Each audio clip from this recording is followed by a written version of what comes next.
Hello সবাইকে, সবার কী অবস্থা? আচ্ছা, আমি যদি আপওয়ার্কে যাই এবং আপওয়ার্ক থেকে রিপোর্টস সেকশনে যেয়ে সার্টিফিকেট অফ আর্নিংসে ক্লিক করি, তাহলে আপনারা দেখতে পারবেন আপওয়ার্ক থেকে, যেটা একটা ফ্রিল্যান্স মার্কেটিং প্ল্যাটফর্ম, ওই প্ল্যাটফর্মটা থেকে আমার আয় হয়েছে গত 11 মাসের মতো।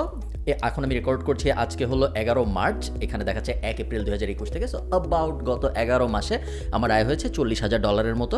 গত 6 মাসে আয় হয়েছে $10,200 মতো, এবং এবছরের শুরু থেকে $1,169 মতো। ফ্রিল্যান্সিং নিয়ে যখনই আমি কোনো ভিডিও বানাই, তখন আমি চেষ্টা করি ভিডিওর কোনো না কোনো জায়গায় একটা স্ক্রিন রেকর্ডের মাধ্যমে আমার আয় রোজগারের একটা হলেও প্রমাণ রাখতে। তার কারণ হলো, একসময় এই ব্যাপারটা অনেক ছিল এবং আনফর্চুনেটলি এখনও এই ব্যাপারটা অনেক আছে, যে মানুষ যারা আসলে 5,000, 10,000, 20,000, 50 বা $1,00,000 আয় করে নাই ফ্রিল্যান্সার হিসেবে, তারাও ইউটিউবে এসে বা বিভিন্ন কোর্স বানায় ফ্রিল্যান্সিংয়ের বিভিন্ন খুঁটিনাটি শেখানো শুরু করে দেয়। এবং ব্যাপারটা আমার কাছে একটু আনএথিক্যাল মনে হয়। কারণ দেখেন, আমি আয়ারল্যান্ড থাকি, যখন বাইরে সূর্য ওঠে আমি কিন্তু দৌড়াতে যাই মাঝে মধ্যে, কারণ আমি চাই ফিট থাকতে, ফেয়ার। এখন উসাইন বোল্টও দৌড়ায়, কিন্তু উসাইন বোল্ট অলিম্পিকে দৌড়ায় গোল্ড মেডেল জিতে। তো উসাইন বোল্ট অলিম্পিকে দৌড়ায় গোল্ড মেডেল জিতে, আমি হয়তো যখন দৌড়াই তখন আধা ঘন্টা দৌড়াইলে আমার 50-100 ক্যালোরি বার্ন হয়। আমি যদি এখন কিভাবে দৌড়াইতে হয় শিখাই, এবং আমি যদি এটা দাবি করি আমিও তো দৌড়াই, সো আমি শিখাইতে পারবো, তাহলে ব্যাপারটা একটু আনএথিক্যাল মনে হয়, তাই না? ব্যাপারটা হওয়ার কথা না ওরকম। উসাইন বোল্ট যদি শিখায় তাহলে ব্যাপারটা ফেয়ার, কারণ ও সর্বোচ্চ পর্যায়ে খেলেছে, ওর অনেক এক্সপিরিয়েন্স আছে, যেটার ব্যাপারে পুরো দুনিয়া জানে, এবং ও প্রমাণ দিতে পারবে যে আমার এই এক্সপিরিয়েন্স আছে, দেখো আমি এই জায়গায় এই করেছি, ওই জায়গায় এই করেছি। তো উসাইন বোল্ট যখন দৌড়ানো শিখাবে তখন ব্যাপারটা ফেয়ার, আমি যখন দৌড়ানো শিখাবো তখন আসলে ব্যাপারটা ফেয়ার না। ফ্রিল্যান্সিং নিয়ে যখন কথাবার্তা হয়, প্রথমেই এবং সবচেয়ে কমন যে প্রশ্নটার সম্মুখীন আমি হই, এবং এই প্রশ্নটার সম্মুখীন আমি গত 10 বছর ধরে বিভিন্ন সময় হয়ে এসেছি, তা হলো, ভাই আমার একটা কম্পিউটার আছে বা আমার একটা মোবাইল আছে, আমি কি ফ্রিল্যান্সার হইতে পারবো নাকি? এটার উত্তরটা না খুব সহজ, আবার খুব কমপ্লিকেটেডও। সহজ উত্তর হলো পারতেও পারেন, নাও পারেন। কেন আমি এটা বলতেছি, আমি একটা অ্যানালজি দিই আবার, তাহলে আপনারা বুঝতে পারবেন। ধরেন আমার বাসায় একটা ব্যাট আছে, এখন সাকিব আল হাসানের বাসায় একটা ব্যাট আছে, ক্রিকেট ব্যাট। এখন যদি আমি আপনাকে জিজ্ঞেস করি যে ভাই আমার বাসায় একটা ব্যাট আছে, আমি কি খুব ভালো ক্রিকেট প্লেয়ার হইতে পারবো নাকি? উত্তরটা হলো পারতেও পারি, নাও পারি। আমার বাসায় ব্যাট আছে, এইটার সাথে আমার ভালো ক্রিকেট প্লেয়ার হওয়ার তেমন কোনো সম্পর্ক আসলে নাই। একটা হলো কাজটা করার টুল, আর একটা হলো কাজটা করার স্কিল শিখে অ্যাকচুয়ালি কাজ করতে পারা। সাকিব আল হাসানের বাসায়ও ব্যাট ছিল, আমার বাসায়ও ব্যাট ছিল। সাকিব আল হাসান হইছে, আমি কিছুই হইতে পারিনি ক্রিকেটের দুনিয়ায়। আমাদের দুজনেরই সেম টুলের অ্যাক্সেস ছিল, ক্রিকেট ব্যাট বলেন, ক্রিকেট বল বলেন। কেউ যখন আমাকে জিজ্ঞেস করে যে ভাই আমার কম্পিউটার আছে বা আমার মোবাইল আছে, আমি কি ফ্রিল্যান্সার হইতে পারবো নাকি, বা আমার ল্যাপটপ আছে, আমি কি হইতে পারবো নাকি, এক্স্যাক্টলি সেম জিনিসটাই আমার মাথায় আসে, যে আপনার কাছে একটা জিনিসের টুল আছে, তার মানে এইটা না আপনি ওই টুলটা ব্যবহার করে সর্বোচ্চ পর্যায়ে যেয়ে কাজ করতে পারবেন, বা ওই বিষয়ে যা যা জানার আছে বা ওই ইন্ডাস্ট্রির একজন এক্সপার্ট হয়ে যেতে পারবেন। পারতেও পারেন, নাও পারেন, বাট টুল থাকার বা না থাকার সাথে এই ব্যাপারটার আসলে কোনো সম্পর্ক নাই। আপনি যদি একজন ফ্রিল্যান্সার হতে চান, তাহলে আমি 5টা পয়েন্টের কথা বলবো, যে 5টা পয়েন্ট আমার মনে হয় আপনার খুব সিরিয়াসলি কনসিডার করা উচিত। পয়েন্ট নাম্বার 1, ফ্রিল্যান্সিং কিন্তু এক ধরনের চাকরি। অনেকেই আমরা যখন চটকদার বিজ্ঞাপন দেখি বা বিভিন্ন জায়গায় ফ্রিল্যান্সিং শিখুন, এই করুন, ওই করুন, এরকম কথাবার্তা শুনি, আমরা একটা জিনিস রিয়েলাইজ করি না, যে ফ্রিল্যান্সিং এক ধরনের চাকরি। অনেক জায়গায় অনেকে দেখবেন এটাও বলে যে চাকরি করব না, ফ্রিল্যান্সার হব। এই কথাটা না একটা অক্সিমোরন। অক্সিমোরন মানে হলে কথাটার প্রথম ভাগের সাথে শেষ ভাগটা কনফ্লিক্ট করে। কারণ চাকরি করবো না ফ্রিল্যান্সিং করবো বলার মানে কি? ফ্রিল্যান্সিংও তো এক ধরনের চাকরি। ইনফ্যাক্ট ফ্রিল্যান্সিং অনেক ক্ষেত্রে আরও বাজে ধরনের চাকরি। তার কারণ আপনি যখন নর্মাল চাকরি করেন, আপনি একটা কোম্পানির এক ধরনের কাজ করেন, আপনি একটা বসের কাছ থেকে সাধারণত আইডিয়া নেন বা ইনস্ট্রাকশন নেন, এবং আপনি ওই বসের কাছেই সাধারণত কাজ ডেলিভার করেন। একজনের সাথে আপনার কাজ করতে হয় সাধারণত, একটা এনভায়রনমেন্টের মধ্যে আপনার কাজ করতে হয় সাধারণত। আপনি যখন কাজ শুরু করেন চাকরির, আপনার কনস্ট্যান্টলি অন্য চাকরি খুঁজতে থাকতে হয় না, কারণ একটা চাকরি আপনাকে মাস শেষে বেতন দেওয়ার নিশ্চয়তা দেয়। অন দ্য আদার হ্যান্ড, আপনি যখন ফ্রিল্যান্সিং করেন, আপনি অনেকগুলা বসের সাথে কাজ করতেছেন। যে কোনো বস যে কোনো সময় আপনাকে ফায়ার করে দিতে পারে। আপনার কাজ আরও অনেক রিগোরাসলি, আরও অনেক সিরিয়াসলি ট্র্যাকড হয়। সবসময় আপনার অন্য আরও কীভাবে নতুন প্রজেক্ট পাওয়া যায়, নতুন ফ্রিল্যান্সিংয়ের কাজ পাওয়া যায়, এই ধরনের টেনশনের মধ্যে থাকতে হয়। ডেডলাইন নিয়ে আরও অনেক বেশি সিরিয়াস থাকতে হয়, এবং আরও অনেক অনেক অনেক ঝামেলা থাকে সাধারণত ফ্রিল্যান্সিংয়ের দুনিয়ায়, কম্পিটিশন একটা, ইত্যাদি ইত্যাদি। সো যখন কেউ আপনাকে বলবে যে ভাই তোর চাকরি করার দরকার নেই, তুই ফ্রিল্যান্সার হ, এই কথাটার থেকে একটু সতর্ক থাকবেন, কারণ ফ্রিল্যান্সিং অনেক ক্ষেত্রেই আরও বাজে ধরনের একটা চাকরি হিসাবে আপনার জীবনে প্রতীয়মান হতে পারে, এবং এটা যদি আপনি না বুঝেন তাহলে আপনি খুব বড় একটা ট্র্যাপে পড়ে যাবেন। তো কথা হলো, তারপরেও মানুষ কেন ফ্রিল্যান্সিংয়ে এত আগ্রহী? বাইরের দুনিয়া কিন্তু ফ্রিল্যান্সিংয়ে অত আগ্রহী না। বাংলাদেশ বলেন, ইন্ডিয়া বলেন, ফিলিপাইন বলেন, এই ধরনের দেশগুলো ফ্রিল্যান্সিংয়ে অনেক আগ্রহী, ডিসপাইট ফ্রিল্যান্সিং বিইং আরও বাজে ধরনের চাকরি হওয়া সত্ত্বেও বাংলাদেশ, ইন্ডিয়া, ফিলিপিন এই ধরনের দেশগুলো ফ্রিল্যান্সিং করতে আরও আগ্রহী। তার কারণ আমাদের বেকারত্বের হার অনেক বেশি, আমাদের মার্কেটে, ট্র্যাডিশনাল মার্কেটে এনাফ চাকরি নাই। যেহেতু আমাদের ট্র্যাডিশনাল মার্কেটে এনাফ চাকরি নাই এবং এনাফ ভালো চাকরি নাই, এই কারণেই আমাদের যে এমপ্লয়িজরা, যাদের চাকরির মানে খোঁজার আর কোনো অপশন নেই, তাদের আর কিছু না পেয়ে ফ্রিল্যান্সার হতে হচ্ছে, অন্যান্য দেশের বিভিন্ন কোম্পানির জন্য কম দামে কাজ করে দিতে হচ্ছে। এটা আপনি যদি মোটা দাগে চিন্তা করেন খুব একটা ভালো ব্যাপার না। একটা খুব সিম্পল ব্যাপার আপনি চিন্তা করেন, আমেরিকান একটা ছেলে যখন সে গ্র্যাজুয়েট করে বের হচ্ছে, বা আইরিশ একটা ছেলে বা ইউকের একটা ছেলে যখন সে গ্র্যাজুয়েট করে বের হচ্ছে, সে কিন্তু ভাবে না যে আমি আপওয়ার্কে যে ফ্রিল্যান্সার হব। বাংলাদেশি একটা ছেলে যখন বের হচ্ছে, বা বাংলাদেশি একটা ছেলে যখন বিএসসি ডিগ্রি নিচ্ছে, সে ভাবে। এই যে বাংলাদেশি ছেলেটা ভাবছে এবং আইরিশ বা ইউকের ছেলেটা ভাবতে হচ্ছে না বা ভাবছে না, বাংলাদেশি ছেলেটার আসলে খারাপ হচ্ছে। বাংলাদেশি ছেলেটা তার জীবনের জন্য একটা খারাপ কাজ করছে, সে ফ্রিল্যান্সিংকে তার পেশা হিসেবে নিচ্ছে, যেটা কখনোই একটা সারা জীবনের জন্য পেশা হওয়া উচিত না। এটার ইকুইভ্যালেন্ট হইল আমেরিকায় আপনি দেখবেন অনেকে গ্যাস স্টেশনে কাজ করে কিছুদিন, রেস্টুরেন্টে কাজ করে কিছুদিন। ফ্রিল্যান্সিংটা আপনার জীবনে ওই রকম হওয়া উচিত। আপনি কুইক মানির জন্য একটু কাজ করবেন, আপনি কিছুদিন ফ্রিল্যান্সিং করবেন, তারপর আস্তে করে বের হয়ে আসবেন, এইরকম, বা এক্সপিরিয়েন্সের জন্য কাজ করবেন, বা ওই এক্সপিরিয়েন্সটা নিয়ে পরে একটা বিজনেস দাঁড় করানোর জন্য অনেক অ্যাঙ্গেলে আপনি কাজ করতে পারেন। বাট ফ্রিল্যান্সিংয়ে আপনার সারা জীবনের ক্যারিয়ার হবে, এটা কখনোই আপনার জন্য হওয়া উচিত না। সেকেন্ড টিপটা হলো, try to find an industry that's less competitive. এইটা খুব জেনেরিক একটা অ্যাডভাইস, বাট এই অ্যাডভাইসটা খুবই সত্য, এবং যতই দিন যাচ্ছে এই অ্যাডভাইসটা আরও সত্যি হচ্ছে।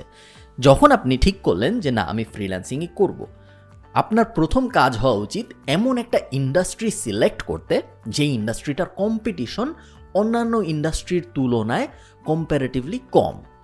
একটা খুব সহজ রুল আছে এটা বোঝার জন্য, যেই ইন্ডাস্ট্রিতে মানুষ বেশি সেই ইন্ডাস্ট্রির কম্পিটিশন বেশি, যেই ইন্ডাস্ট্রিতে মানুষ কম সেই ইন্ডাস্ট্রির কম্পিটিশন কম। এটা একটু একটা হ্যাক টাইপ উপায় বোঝার জন্য আপনার কোন ইন্ডাস্ট্রিতে যাওয়া উচিত, বাট এই হ্যাকটা বেশিরভাগ সময় কাজ করে। ধরেন কথার কথা, আপনি কি কখনো শুনেছেন যে গ্রাফিক ডিজাইনার হয়ে ভালো ফ্রিল্যান্সার হওয়া যায়? আপনি শুনেছেন, আমি জানি। এবং আপনি যেহেতু এটা শুনেছেন, তার এই মানে আপনি শুনেছেন এই লজিকটার কারণেই এই ইন্ডাস্ট্রিটা ভালো ইন্ডাস্ট্রি না। এই ইন্ডাস্ট্রিতে অনেক মানুষ অলরেডি চলে গিয়েছে, এই ইন্ডাস্ট্রির সাপ্লাই অনেক বেশি, সো অনেক চিপ লেবার অলরেডি ঢুকে গিয়েছে, এবং যেহেতু অনেক মানুষ এই ইন্ডাস্ট্রিতে চলে গিয়েছে, এই ইন্ডাস্ট্রিটার ভিতরে যে আপনি একটা কম্পিটিটিভ অ্যাডভান্টেজ পাবেন এই চান্স অনেক কম। এখন পাবেন না তা তো বলা যায় না, পাইতেও পারেন। এখন যার একটা পা নেই সে কি মাউন্ট এভারেস্টে উঠতে পারে না? থিওরিটিক্যালি পারে, অনেক মানুষ হয়তো উঠছেও। যার একটা পা নেই, যে অন্ধ, এরকম অনেক কেস আমরা দেখি, বাট ওগুলো এক্সেপশন। এক্সেপশনকে এক্সাম্পল বানায় আমিও পারবো, এই লজিক দেওয়াটা আমার মতে উচিত না। ঠিক এই কারণেই অনেকে দেখবেন জিজ্ঞেস করে যে মোবাইল দিয়ে কি ফ্রিল্যান্সিং করা যায়? কোনো না কোনোভাবে ঘুরায় পেঁচায় অনেক চেষ্টা ভাবনা করে, চিন্তা ভাবনা করে, মোবাইলটাকে একটা মনিটরের সাথে লাগায় টাগায় কোনো না কোনোভাবে সাইবার ক্যাফে মিলায় হয়তো সম্ভব। ঠিক ওই এক্সাম্পলটার মতো, যে এভারেস্টে যখন যায় পা যদি না থাকে বা একটা চোখ যদি অন্ধ থাকে হয়তো সম্ভব কোনো না কোনোভাবে, বাট ওগুলা এক্সেপশন, জেনারেলি পসিবল না, জেনারেলি হয় না। এবং আমরা জেনারেল কি আমাদের রুল ধরে নিব জীবনের জন্য, আমরা কেউ অত এক্সেপশন না আসলে। Third rule, try to find an industry that will not get automated in next 5 to 10 years. এটা আমি সবসময় বলি, অটোমেশন খুব সিরিয়াস একটা থ্রেট, এবং এই থ্রেটটা আমরা কেউ ওইভাবে রিয়ালাইজ করি না, কারণ আমরা ভাবি অটোমেশন বা এআই যখন আসবে রাস্তায় মনে হয় রোবট হাঁটতে থাকবে, ওই রোবটগুলো মনে হয় আমাদের চাকরি নিয়ে নেবে। এটা কখনো হবে না, রাস্তায় আপনি কখনো রোবট হাঁটতে দেখবেন না। অটোমেশন খুব আস্তে আস্তে আসে, এবং অটোমেশন যখন আসে তখন বোঝা যায় না। যখন সিএমএস এর রেভলিউশনটা আসলো, কন্টেন্ট ম্যানেজমেন্ট সিস্টেমের রেভলিউশনটা আসলো, আস্তে আস্তে বেসিক কোড জানে, বেসিক কোড দিয়ে পেজ লেভেলে ওয়েবসাইট বানাইতে পারে, এমন মানুষের চাহিদা কিন্তু কমা শুরু হইলো। এক্সপার্টদের চাহিদা সবসময় ছিল, এখনও আছে, বাট বেসিকদের চাহিদা কিন্তু গন হয়ে যাচ্ছে। যখন ক্যানভা টাইপ টুল আসলো, যখন এই ধরনের automated basic web design type টুল আসা শুরু হইলো মার্কেটে, মার্কেটে যখন ব্যাকগ্রাউন্ড রিমুভের জন্য এআই টেকনোলজি চলে আসলো, ওই সময় দেখা গেল যারা খুব ভালো গ্রাফিক ডিজাইনার না, মোটামুটি বেসিক কাজকর্ম পারতো, একটা ইমেজ নিয়ে ওটার উপর একটা জিনিস বসায় দিতে পারতো, এই ধরনের টুকটাক কাজকর্ম পারতো, তাদের কাজ কমা শুরু হয়ে গেল। কেন? কারণ যখন অটোমেশন আসে ফার্স্টেই আঘাত পায় যেসব মানুষ খুব একটা স্কিল্ড না, যেসব মানুষ বেসিক হালকা পাতলা জানে, খুব বেশি জানে না, তাদেরকে ফার্স্টেই অটোমেশন রিপ্লেস করে দেয়। যারা একদম এক্সপার্ট তাদের কাছে অটোমেশনের ওই ভয়টা পৌঁছাতে অনেক বেশি সময় লাগে, কারণ অটোমেশন সাধারণত একদম এক্সপার্টদের রিপ্লেস করতে পারে না। কিন্তু আপনি যদি ওই রকম বেসিক লেভেলের মানুষ হন যে একটু এটা পারি, একটু ওইটা পারি, আমার এই ইন্ডাস্ট্রির ব্যাপারে আমি অল্প অল্প ধারণা আছে, আপনি খুব তাড়াতাড়ি রিপ্লেস হয়ে যাবেন। ভিডিও এডিটিং থেকে শুরু করে, ফটো এডিটিং থেকে শুরু করে, ওয়েবসাইট বানানো থেকে শুরু করে, ইভেন কোডিংও এখন অটোমেটেড হয়ে গেছে অনেক ক্ষেত্রে, যেখানে আপনি খালি বলতেছেন, অটোমেশনের মাধ্যমে কোডটা হয়ে যাচ্ছে, আপনার কিছু করা লাগছে না। এবং এই জিনিস আগামী 5 থেকে 10 বছরের মধ্যে আরও অনেক বেশি হবে, যেটা আপনার এখনই রিয়েলাইজ করা উচিত যদি আপনি আপনার ফ্রিল্যান্সিং ক্যারিয়ারের জন্য একটা ইন্ডাস্ট্রি সিলেক্ট করতে চান। এমন একটা ইন্ডাস্ট্রি সিলেক্ট করুন যে ইন্ডাস্ট্রি আগামী 5 থেকে 10 বছরের মধ্যে অটোমেটেড হয়ে যাওয়ার সম্ভাবনা সবচেয়ে কম। সব ইন্ডাস্ট্রির অটোমেটেড হয়ে যাওয়ার সম্ভাবনা আছে, বাট এমন একটা চুজ করার চেষ্টা করুন যেটার সবচেয়ে কম আছে। 4th রুল হলো, যখন আপনি একটা স্কিল শেখা শুরু করবেন, শুধুমাত্র মার্কেট প্লেসের উপর ডিপেন্ড করবেন না এবং শুধুমাত্র ফ্রিল্যান্সার হওয়াকেই আপনার গোল হিসেবে নেবেন না। এটা আমি কেন বলতেছি? দেখেন, ফ্রিল্যান্সিং করাটা তো একটা কাজ করার প্রসেস, ফ্রিল্যান্সার হওয়া তো কারো গোল না, দেন এটা একটা কাজ করার প্রসেস হতে পারে। যেমন আমি চাকরি করি বা আমি ফ্রিল্যান্সিং করি, এইটা একটা কাজ করার প্রসেসের টার্ম। যে ফ্রিল্যান্সিং মানে কি, আমি বিভিন্ন ক্লায়েন্টের জন্য কাজ করব, বিভিন্ন ক্লায়েন্ট আমাকে বিভিন্ন ডেডলাইন দিবে, কখনো কখনো আমি একটা মার্কেট প্লেস ব্যবহার করে কাজ করব, এই ব্যাপারটাকেই আমরা মোটামুটিভাবে ফ্রিল্যান্সিং বলে থাকি। বাট ফ্রিল্যান্সার তো একজন গ্রাফিক ডিজাইনারও হইতে পারে, একটা ভিডিও এডিটরও হইতে পারে, একটা কোডারও হইতে পারে, আবার এরা সবাই ফুল টাইম জবেও যাইতে পারে, তাই না? তো অনেকে বলে যে আমি ফ্রিল্যান্সার হব, এই কথাটার আসলে কোনো মানে নেই, কারণ এটা অনেকটা বলার মতো যে আমি চাকরি করব।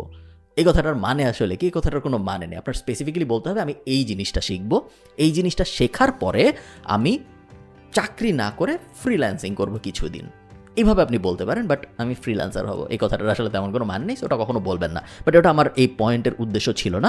এই পয়েন্টের উদ্দেশ্য ছিল, যখন আপনি একটা জিনিস শিখবেন বা যখন আপনি একটা জিনিস শেখা শুরু করবেন, চেষ্টা করুন মার্কেট প্লেসের বাইরে ইন্ডিভিজুয়াল জব বোর্ডগুলোতে হানা দেওয়ার এবং ইন্ডিভিজুয়াল জব বোর্ডগুলোতে জব খোঁজার চেষ্টা করার। ইন্ডিভিজুয়াল জব বোর্ড বলতে আমি কী বোঝাচ্ছি? দেখেন, মার্কেট প্লেসে যখন আপনি যাবেন, মার্কেট প্লেসে কম্পিটিশন অনেক বেশি। আপওয়ার্ক বলেন, ফাইবার বলেন, freelancer.com বলেন, guru.com বলেন, হাবিজাবি যা আছে যত আছে, সবকটায় কম্পিটিশন অনেক বেশি, সবকটায় সাপ্লাই অনেক বেশি। সাপ্লাই অনেক বেশি থাকলে কি হয়? আমরা সবাই ইকোনমিক্সের বেসিক জানি, সাপ্লাই যখন বেশি থাকে তখন প্রাইস কমে যায়, এবং প্রাইস যখন কমে যায় তখন যাদের ডিমান্ড ছিল তারা কম প্রাইসের অপশনগুলোই নেওয়ার চেষ্টা করে, বিকজ তারা তাদের ব্যবসা চালাচ্ছে। এবং এই কারণে আপনি কখনো ওই ব্যাটেলটা জিতবেন না। আবারও বলি, কখনো জিতবেন না বলা ঠিক না, কখনো কখনো হয়তো জিততেও পারেন, জেনারেলি আপনি ওই ব্যাটেলটা কখনো জিতবেন না। তো এই কারণে আমার রেকমেন্ডেশন হলো, যখন আপনি একটা স্কিল শেখা শুরু করছেন, ফ্রিল্যান্সার হন, খুব ভালো কথা, ওই স্কিলটা দিয়ে মার্কেট প্লেসে যান, খুব ভালো কথা, ওই মার্কেট প্লেসের দুনিয়ায় ব্যাটেল করুন, সব ঠিক আছে। বাট চেষ্টা করুন কত তাড়াতাড়ি অন্যান্য জব বোর্ডে চলে যাওয়া যায়। অন্যান্য জব বোর্ড বলতে আমি কী বোঝাচ্ছি? Indeed.com, LinkedIn job board, we work remotely, dynamite jobs, এরকম 20, 30, 40টা জব বোর্ড আছে ইন্টারন্যাশনালি খুব বেশি রেকগনাইজড, যেগুলায় প্রত্যেক দিন লাখ লাখ জব পোস্ট হচ্ছে, এবং ওগুলায় মার্কেট প্লেসের মতো এত কম্পিটিশন নাই, কারণ ওগুলায় ওই জবগুলো অ্যাপ্লাই করার প্রসেসটা আর একটু কমপ্লিকেটেড, এবং ওরা সাধারণত ফুল টাইম মেম্বার খুঁজে, এরকম পার্ট টাইম ফ্রিল্যান্সার খুঁজে না। সো একটু ওই ব্যাপারটা ঘাটাঘাটি করার চেষ্টা করুন, তাহলে আপনি হার্ড থেকে বের হয়ে যাবেন। হার্ড বলাটা হয় হলো যখন একটা ভেড়ার পাল একই দিকে যেতে থাকে, তার মধ্যে থেকে যদি কেউ বের হয়ে যেতে পারে, হার্ড থেকে বের হয়ে যাওয়ার চেষ্টা করাটা আমার মতে আপনার জন্য ভালো হবে। এবং আমি ওই জিনিসটা করেই আগানোর চেষ্টা করেছি আমার জীবনে, এবং এটা আমার জন্য কাজ করেছে, এবং আমি মোটামুটি শিওর এটা আপনার জন্য কাজ করবে। লাস্ট, একদম 5th এবং লাস্ট যে টিপ, সেটা হলো the end goal should always be how to transform your freelancing career into a business. Freelancing কখনো, যেটা আমি একদম শুরুতে বলেছিলাম, ফ্রিল্যান্সিং করে আমি আমার জীবন কাটাই দিব, এটা কখনোই আপনার এন্ড গোল হওয়া উচিত না।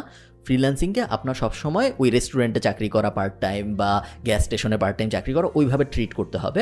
এক্সপিরিয়েন্স গ্যাদার করবো, আমি মানি অ্যাকোয়ার করব, টাকা পয়সা আমি ইনকাম করার চেষ্টা করব, আমি এক্সপিরিয়েন্স ইনকাম করার চেষ্টা করব। পরবর্তীতে ওই টাকাটুক এবং ওই এক্সপিরিয়েন্সটুক দিয়ে আমি যে স্কিলটা নিয়ে ফ্রিল্যান্সিং করতাম বা যে স্কিলটা নিয়ে আমি চাকরি করতাম, ওই স্কিলটাকে কনভার্ট করে কীভাবে আমি ব্যবসা বানাতে পারি, এইটা নিয়ে আমাদের চিন্তা করতে হবে। সো আমি একজন গ্রাফিক ডিজাইনার ছিলাম, 5 বছর আমি গ্রাফিক ডিজাইনার হিসেবে ফ্রিল্যান্সিং করেছি, এখন আমার চিন্তা করতে হবে আমি কিভাবে একটা গ্রাফিক ডিজাইন এজেন্সি দিতে পারি, বা আমি কিভাবে গ্রাফিক ডিজাইনের একটা হোয়াইট লেভেল সিস্টেম বানাতে পারি যেখানে আমি অন্যান্য এজেন্সিকে সাপোর্ট দিব যাদের গ্রাফিক ডিজাইনার লাগবে। যখন আপনি এই প্রসেসটায় যাবেন তখন দুইটা বেনিফিট হবে। এক, আপনার কনস্ট্যান্ট ফিয়ারের মধ্যে থাকতে হবে না যে আমি ফ্রিল্যান্সিং করতেছি, কালকে কি মার্কেট প্লেস আমার অ্যাকাউন্ট সাসপেন্ড করে দিবে, পরশু দিন কি আমার ক্লায়েন্ট চলে যাবে, কি হবে না হবে, ওই ভয়টা থাকবে না আপনার। সেকেন্ড, যেটা আরও বড় বেনিফিট, সেটা হলো যখন আপনি একটা বিজনেসে মুভ করবেন, যখন আপনি জিনিসটাকে কনভার্ট করে ফেলবেন ফ্রিল্যান্সিং থেকে বিজনেসে, তখন আপনি আর আপনার সময়ের বিনিময়ে অর্থ উপার্জন করছেন না। কারণ আপনি যখন বিজনেস শুরু করবেন তখন আপনার নিচে মানুষ থাকবে যাদের দিয়ে আপনি বিভিন্ন কাজকর্ম করাবেন। সো আপনার সময়ের যে ইমিডিয়েট রিটার্ন টাকা, টাইম এবং টাকার যে রিটার্নটা, ওইটা কখনোই আপনার জন্য প্রফিটেবল না। টাইম দিয়ে ওই যে আমি 8 ঘন্টা কাজ করছি, প্রত্যেক ঘন্টার জন্য আমি $3 পাইছি, 8 ঘন্টায় আমি $21, ওই অঙ্ক যদি আপনি করেন তাহলে আপনি কখনোই জীবনে বড়লোক হইতে পারবেন না। এটা একদম অনেস্ট টু গড সত্যি কথা। সো ওই অঙ্ক থেকে যত তাড়াতাড়ি আপনি বের হয়ে আসতে পারেন এবং একটা বিজনেসের দিকে যেতে পারেন যেখানে আপনার সাথে অনেক মানুষ কাজ করবে, তাদের দিয়ে আপনি বিভিন্ন জিনিসপত্র করাবেন এবং আপনি ব্রেইন হিসেবে কাজ করবেন, ওই ট্রান্সফর্মটা যত তাড়াতাড়ি করা যায় তত আসলে আপনার জীবনের জন্য ভালো এবং ইকোনমির জন্য অনেক ভালো। কারণ ওই ট্রান্সফর্মটা যখন আপনি করবেন তখন আপনার কারণে 4 জন 5 জন 2 জন 3 জন মানুষের চাকরির সৃষ্টি হবে, যেটা আমরা সবাই চাই আরও বেশি এমপ্লয়মেন্ট অপরচুনিটিস ক্রিয়েট করতে। সো এই ব্যাপারগুলো মাথায় রাখবেন যদি আপনি ফ্রিল্যান্সিং বিষয়ে আগ্রহী হন। এবং আমার মতে এই ব্যাপারগুলোর অনেক কিছুই একটু সুপারফিশিয়াল, একটু কেমন জানি আধ্যাত্মিক কথাবার্তা মনে হয়, যেহেতু আমি প্র্যাকটিক্যাল কথাবার্তা অত বলছি না এই ভিডিওতে, বাট আমার মনে হয় এই ব্যাপারগুলো বলা জরুরি। এবং আপনারা যদি এই 5টা টিপের একটাও নেন তাহলে আপনাদের জীবনে অনেক উপকার হবে বলে আমি একদম মানে সত্যি বিশ্বাস করি। ভালো থাকেন সবাই, সবার সাথে আমার দেখা হবে পরের কোনো একটা ভিডিওতে। টাটা।